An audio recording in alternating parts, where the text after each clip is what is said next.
Columbus landed in America, Native Americans have been greatly influenced by foreigners.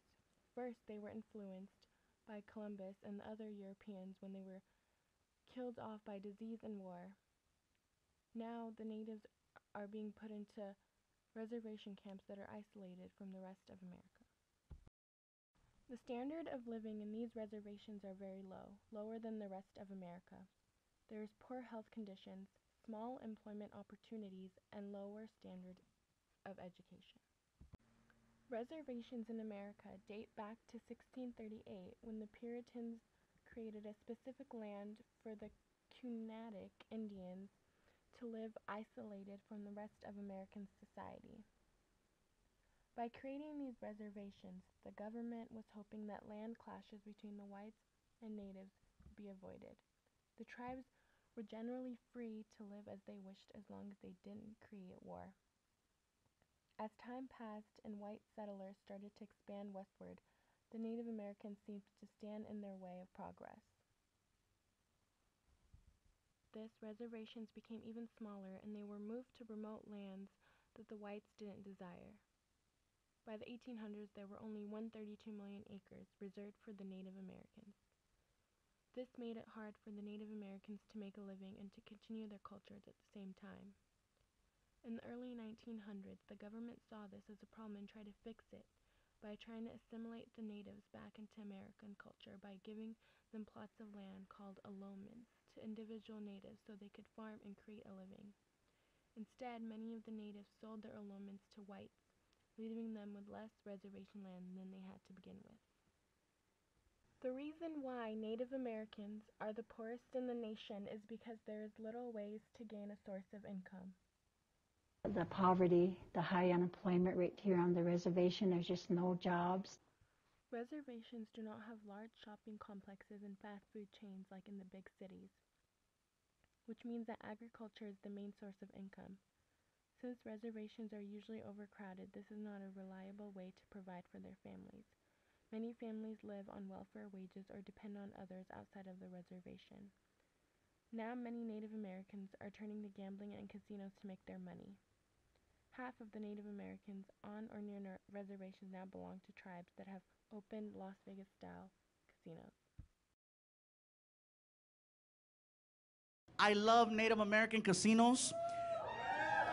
And let me explain. We got some natives in the back? Really? In the back? How come you're not in front? I thought you guys had reservations. The casinos have changed the economy in the reservations in and around them. Young adults are moving back to reservations. There has been an 11.5% population increase and 26% increase in employment. Although the casinos are positive in creating money and employment, there are also many negatives.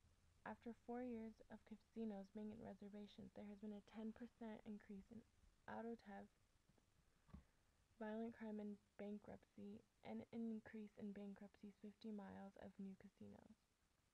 Another shocking and sad fact is that most of the people employed in casinos are not Native Americans. Another negative impact that casinos have is that they lead to alcoholism, and since this is very negative, especially for Native Americans, because Native Americans have a different type of enzyme that makes it difficult for them to metabolize alcohol like everyone else. Even with all the hardships that Native Americans face, they still have managed to keep their traditions and customs. They still speak their native tongue and they still value what they always have. One of the positives of Native American reservations is that they were able to preserve their culture. If the natives were to live outside of reservations and in the city, they would be forced to assimilate, and over time they would lose their cultural identity. Living in a community where they all have the same main ideas makes it easy for their culture to grow stronger instead of to fade away. Although their culture may be strong, this does not necessarily mean they are happy on the reservation. The high school dropout rate and the suicide rate for teens and even adults on reservations are one of the highest in the country. Native students have a dropout rate twice the national average, the highest dropout rate of any American racial group. Around 3 out of every 10 Native American students drop out of school before graduating from high school. Many schools are not providing an appropriate education for Native students. They are not given teachers who have special training to teach Native American students. They are denied a class curriculum that includes their heritage, and culturally based biased tests are used.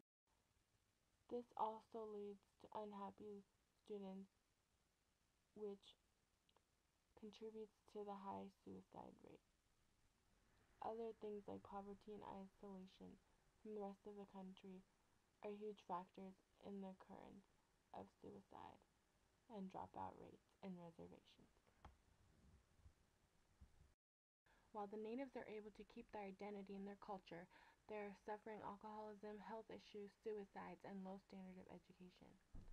They are getting money from casinos, but they're suffering from not being able to claim their own property and their lack of employment opportunities on the reservations. Politically, Native Americans are able to organize within themselves and have their own self-government, but at the same time they're controlled by the government and they haven't fully connected to the American political system. And Barack Obama has called them the first Americans, but when it comes to funding and living conditions, many American Indians appear to be coming in last.